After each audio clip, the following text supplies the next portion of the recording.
क्या बुढ़ापा सिर्फ वक्त का खेल है या फिर हमारे बॉडी के अंदर कोई ऐसी घड़ी है जो हमें चुपचाप बूढ़ा बना रही है? राजाओं से लेकर वैज्ञानिकों तक सभी ने सिर्फ और सिर्फ एक ही सवाल पूछा कि हम बूढ़े क्यों होते हैं? क्या हम इस बुढ़ापे से छुटकारा भी पा सकते हैं? सदियों तक लगा कि यह सिर्फ एक किस्मत है, लेकिन 20वीं सदी के मध्य में विज्ञान की दुनिया में ऐसा धमाका हुआ जिसने हमारी सोच को बदल दिया।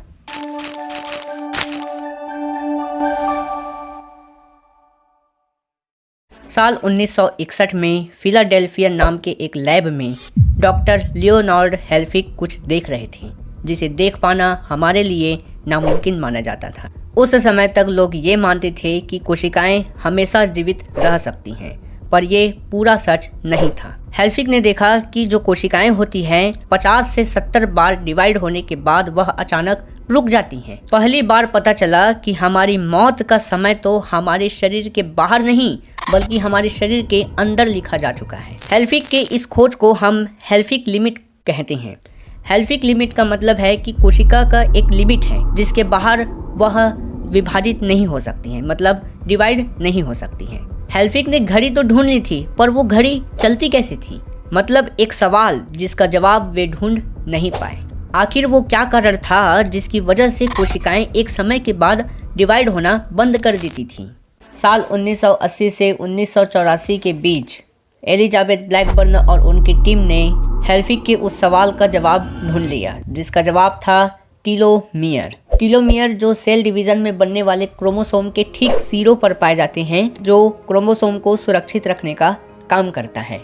इसे आप जूते के फीते के समान समझ सकते हैं जिसके सिरे पर एगलेट लगा होता है। यह धागे को बिखरने से बचाता है। उसी प्रकार ये जो टीलोमियर है वह गुणसूत्र को बिखरने से बचाती है और इसका सुरक्षा करती है। अब ये टीलोमियर जो होता है वह एक एंजाइम से बनता है जिसका नाम है टीलोमरेज। टीलोमरेज से टीलोमियर बनता है, लेकिन ये टीलोमरेज कुछ ही कोशिकाओं में एक्टिव रहते हैं, जैसे कि स्टेम सेल्स, स्पर्म, एग और भ्रूण मतलब एम्ब्रॉय। टीलोमरेज को आप चार्जर की तरह समझ सकते हैं जो टीलोमियर को लंबा करने का काम करता है। देखिए दोस्तों, माँ के गर्भ में जब भ्रूण विकसित होता है तब ये टीलोमरेज जो होता है वह एक्टिव रहता है, लेकिन जब उस भ्रूण का विकास होता है और वह पूर्ण रूप से शिशु में बदल जाता है, मतलब उसके पूरे शरीर का निर्माण जब हो जाता है, तब ये टीलोमरेज जो होता है वह अनएक्टिव हो जाता है। ठीक है, मतलब यह टीलोमियर का निर्माण नहीं करता है। एक हिसाब से आप समझ सकते हैं कि टीलोमरेज लॉक हो जाता है। यह जो लॉक है वह मिथाइलेशन के कारण होता है। मिथाइलेशन मतलब मिथाइल ग्रुप जो है वह डीएनए में जुड़ जाता है। जब ये मिथाइल ग्रुप डीएनए से जुड़ता है तो कोशिका को एक सिग्नल पहुंचता है। उस सिग्नल से पता चलता है कि अब पूरा शरीर निर्मित हो चुका है, मतलब पूरा शरीर का निर्माण हो चुका है।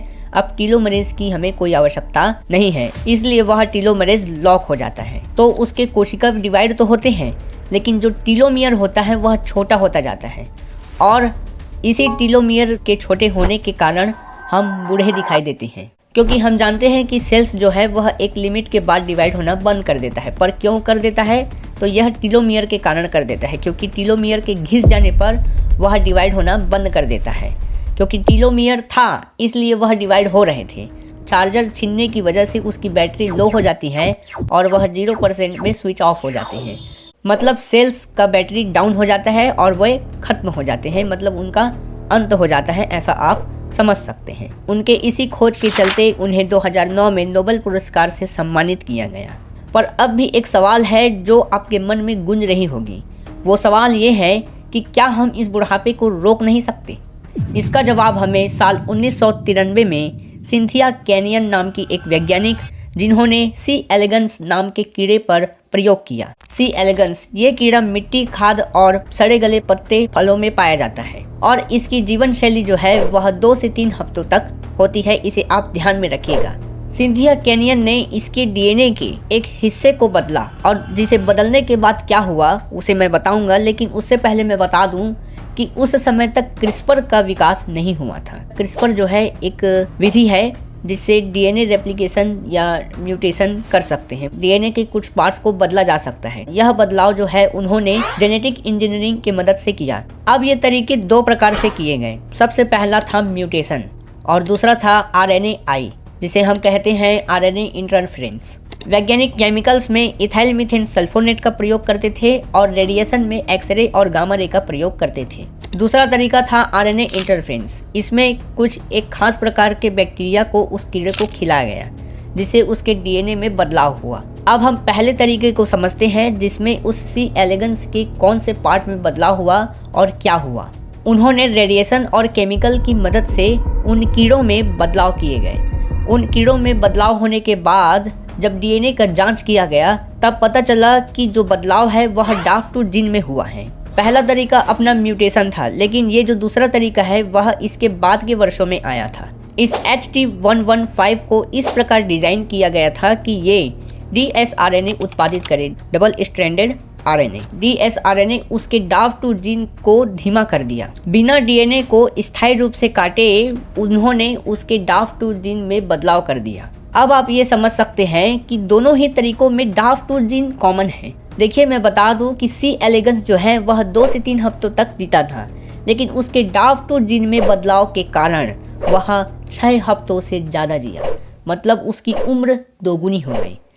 जेनिफर डुडना और इमैनुएल शार्पेंटियर ने एक कुदरती करिश्मे को खोजा जिसका नाम था क्रिस्पर, और इसी खोज को सम्मानित करते हुए उन्हें 2020 में नोबेल पुरस्कार से सम्मानित किया गया। इस क्रिस्पर को CRISPR-Cas9 भी बोलते हैं। इस क्रिस्पर का फुल फॉर्म है clustered regularly interspaced short palindromic repeats, लेकिन इस लंबे नाम को मैं बार बार नहीं बोल सकता, इसलिए मैं इसे शॉर्ट फॉर्म में क्रिस्पर ही कहूँगा और Cas9 भी नहीं कहूँगा भैया।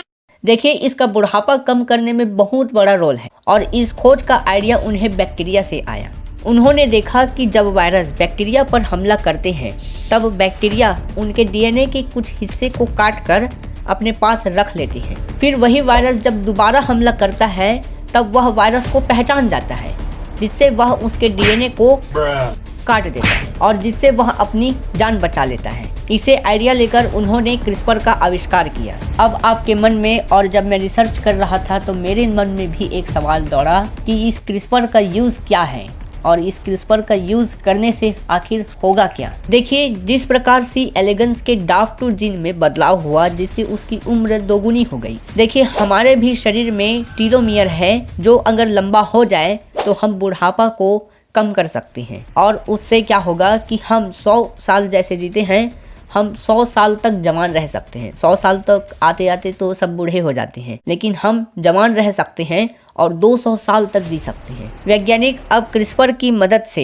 उन जीन्स को एडिट करने में लगे हैं जो बुढ़ापे को रोका जा सकता है या बुढ़ापे के लिए जिम्मेदार है, जैसे कि टीलोमरेज या कहें टीलोमियर। लेकिन आप सोचिए कि एक दुनिया है जिसमें बच्चे के पैदा होते ही उसके कैंसर, अल्जाइमर वाले जीन्स को हमेशा के लिए डिलीट कर दे, जिसे कैंसर नामक बीमारी को हमेशा के लिए खत्म किया जा सकता है। लेकिन हमारा टॉपिक है कि हम बुढ़ापे को रोक कैसे सकते हैं इस क्रिस्पर की मदद से। अगर वैज्ञानिक चाहे तो उस क्रिस्पर की मदद से टीलोमरेज को एक्टिव कर सकते हैं, जिससे टीलोमियर फिर से लंबा हो जाएगा और हमारी कोशिका विभाजित होने लगेंगी। लेकिन इसमें एक खतरा है, इस खतरे को कहते हैं कैंसर। इसी कैंसर से बचाने के लिए ये टीलोमियर जब बढ़ जाते हैं, शिशु के शरीर को निर्माण करने के बाद डीएनए में मिथाइलेशन होता है, जिससे मिथाइल ग्रुप जो है वह हमारे डीएनए से चिपक जाता है और उसे लॉक कर देता है और टीलोमियर का निर्माण नहीं कर पाता है, जिससे सीमित मात्रा में ही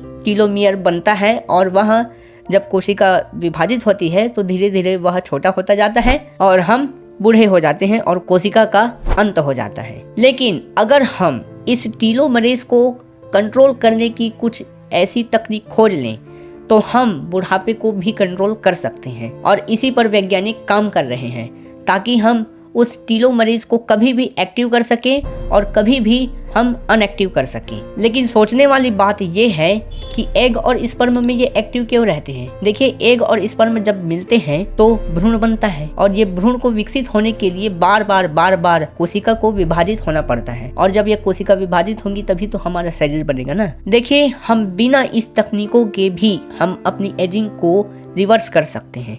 इसके लिए हमें हेल्दी लाइफ स्टाइल अपनाना होगा, और हेल्दी लाइफ स्टाइल में सबसे ज्यादा महत्वपूर्ण मुझे लगता है भाई, अपने हिसाब से सबसे ज्यादा महत्वपूर्ण है स्ट्रेस ना लेना। जो स्ट्रेस लेता है ना वह 30 की उम्र से ही बूढ़ा होने लगता है, 30 की उम्र से ही बूढ़ा दिखने लगता है। अगर आप हेल्दी लाइफ स्टाइल को समझना चाहते हैं कि ये हेल्दी लाइफ स्टाइल क्या होती है, अपने शरीर में अप्लाई करके एजिंग की प्रोसेस को रिवर्स कर सकते हैं, तो उसके लिए आपको ध्रुव राठी का वीडियो देखना पड़ेगा। ध्रुव राठी का वीडियो का लिंक जो है मैं अपने डिस्क्रिप्शन में डाल दूंगा या फिर एंड स्क्रीन में डाल दूंगा।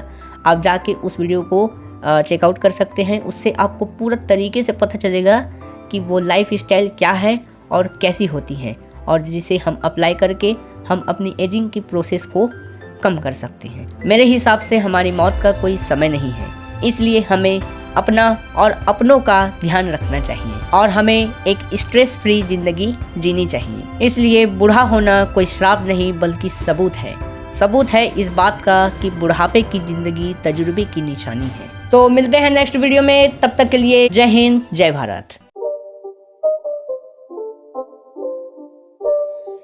It's not a game, it's a rich thing.